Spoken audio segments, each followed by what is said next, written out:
Hey, this is Prepping with Sarge. If this is your first time on the channel, please consider subscribing. I drop videos twice a week. I talk about topics related to preparedness, modern day survival, foraging for wild edibles, looking for medicinal plants, financial survival, the fiat dollar versus precious metals, silver and gold. I'd love to have you part of the channel. If you're returning to the channel, please consider dropping a like up above before the video ends. We really appreciate it. It helps me move up in the algorithm. So today I wanted to talk a little bit about foraging for wild edibles and just some general applications of principles from permaculture that may help you as you're out there searching for your wild edibles. Stay tuned.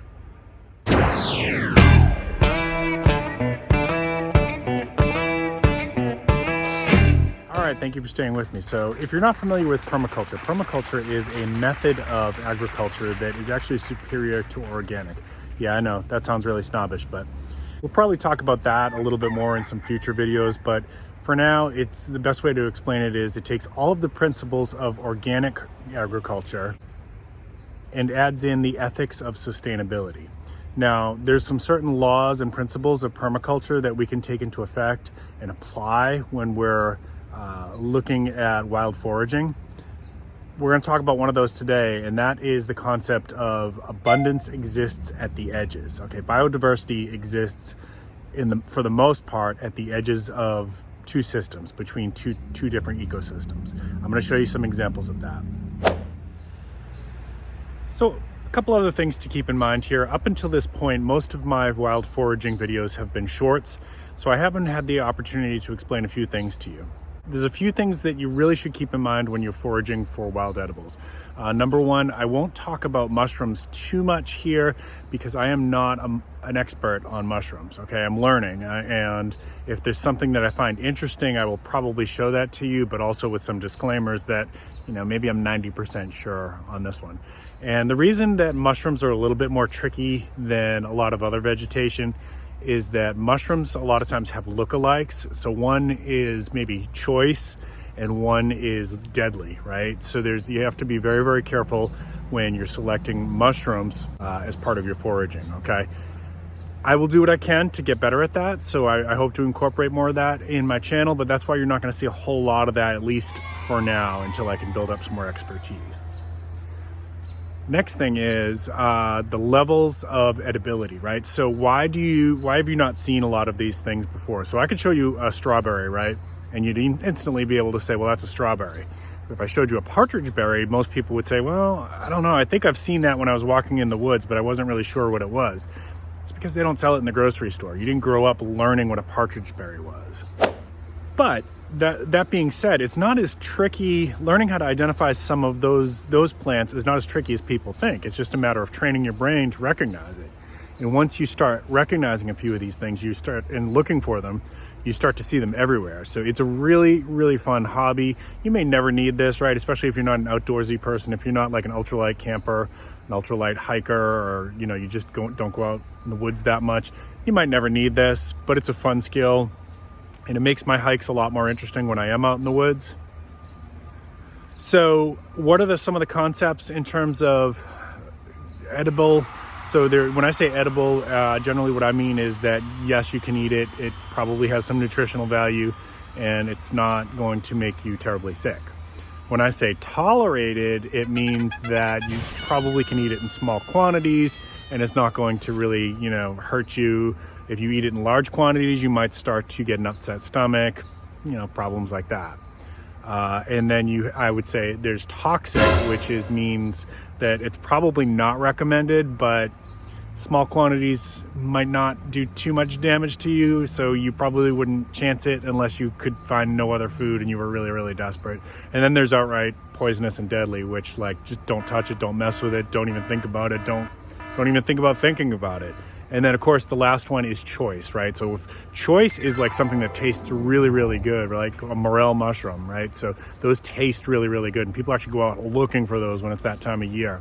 Choice is, if I find a choice, I'm going to show it to you so that, and you need to memorize it so you can find it, because it's almost like a delicacy. And when you can find it in the woods, it's really nice. Most of them are going to fall somewhere in between edible and tolerable, right? And that's the classification system that I'm using for my channel, so you understand what I'm talking about when I do my foraging videos and say, Here's one that's edible. This is one I probably wouldn't eat, but if it was a survival situation, I might. If I needed a little bit of a boost in glucose or a little vitamin C, it's good to know what it is, right? All right, so that being said, let's talk about abundance at the edges, which is the main concept of today's video. So you all know I'm a big fan of permaculture. In the permaculture world, we have a saying that is, abundance exists at the edges. And what this means is that when systems meet together, there's an abundance of diversity of life. I'm going to show you an example here right now. So in the world of permaculture, when we talk about the edges, what we're talking about is where one system meets the other. So here you see one little ecosystem here, right? And then if I pan just a little bit to the right, it begins another system. See the difference there? There's a highly wooded, there's a lot of plants in there. And then there's actually a little creek there that's dry right now, but that's what separates this system. And that water actually is also what creates the abundance of diversity of life here. Now I have found 3 wild edibles over here, and one, all within a couple feet of each other, and one about 50 feet down. That's a different one. So let me show you 3 that I found right here.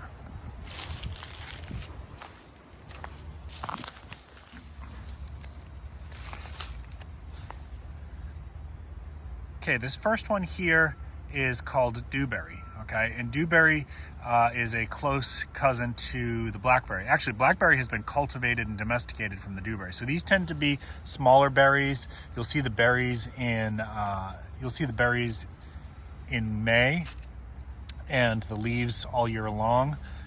But this is one of those ones, if you are somebody who likes to go out in the woods, if you're a survivalist and you have a bug out location marked, start looking around, because this is very abundant all around the United States, especially in the South.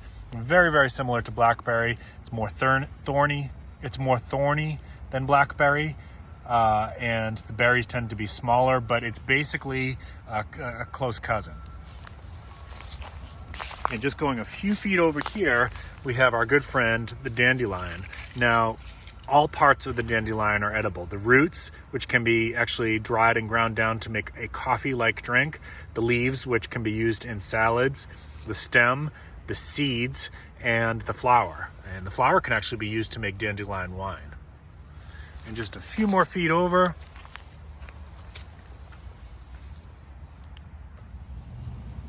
okay, and just a few more feet over was Carolina pony's foot, right? See that there? That's Carolina pony's foot. And this tends to be less bitter than a lot of the other edible greens that you can find out here. And this can be used, so you could pick those and use it to cut the bitterness of the dandelion leaves. So that's 3 wild edibles that I found in this little area here where one ecosystem meets the next ecosystem, okay? So remember that. Survival tip, abundance of life exists at the edges. That comes from permaculture. So if you ever find yourself in a survival situation, or if you're looking for wildlife, game, things to hunt, fish, wild edibles, look for where 2 ecosystems meet each other, and you're much more likely to find some diversity in both in the wildlife and in the plant life there. Abundance exists at the edges. So I walked just about 15 feet further up and I found this little gem. This is Japanese honeysuckle, okay? And the leaves of Japanese honeysuckle are edible if you boil them. It's supposed to be mildly sweet. Now, it is not recommended to eat a lot of this. There are some reports of people having, upset stomachs and whatnot, but just another wild edible that we did find. And this is only just a few feet further down, just to show you that I'm talking, this is the same ecosystem. Look at it, okay? Same ecosystem. And this is also the same spot where I found the dotted smartweed, which I talked about in one of my other videos. So why do I enjoy foraging for wild edibles so much? Well, I don't know. I mean, I started doing this in Boy Scouts and I just really kind of took to it. I have several books about it at home. I like watching other YouTubers that have videos about this. It's a good survival skill. You may say, some of your viewers out there might say, I don't hike, I don't camp, I'll never need this. Well, there's other situations where you might need it, right? So my grandmother used to tell me stories about the Great Depression and how scarce food was. You may not be able to produce everything you need out of your garden, and you certainly may not be able to get it all from the grocery store if we ever face a situation like that again. And some people will say, well, if it comes to that, I'll just hunt my food. Yeah, maybe. But did you know that during the Great Depression, certain areas of the country had a shortage of squirrels? it doesn't take long when everybody's looking for the same food source for that food source to become less and less available. So it's just a good skill to have, but it's fun, gets you outside. I get a little bit of walking activity, and it feels really good when I find one that I haven't discovered yet. All right, so that's just about going to do it for today. I really appreciate you staying with me. Most of these foraging videos are going to be, you know, in the shorts variety, 60 seconds or less. Occasionally I'll do one of these a little bit longer to explain, you know, how I look for certain things. What are some of the tips and tricks that I found helpful as I've gotten better at this? And, you know, just general safety things as I come across them. But I hope this helped you a little bit today. If you haven't already done so, please drop a like down below. Really appreciate it. And again, if you're new to the channel, I'd love to have you subscribe. We drop videos twice a week. We do it right now. We're on a real big kick on these foraging for wild edibles. This is prepping with Sarge. Keep planting your seeds, keep stacking your silver. We'll see you next time. Hey folks, well, wow, there's mosquitoes everywhere. Hey folks, welcome. Hey folks, welcome. Hey folks, welcome. Hey folks, welcome to prepping. Crap, that's bad.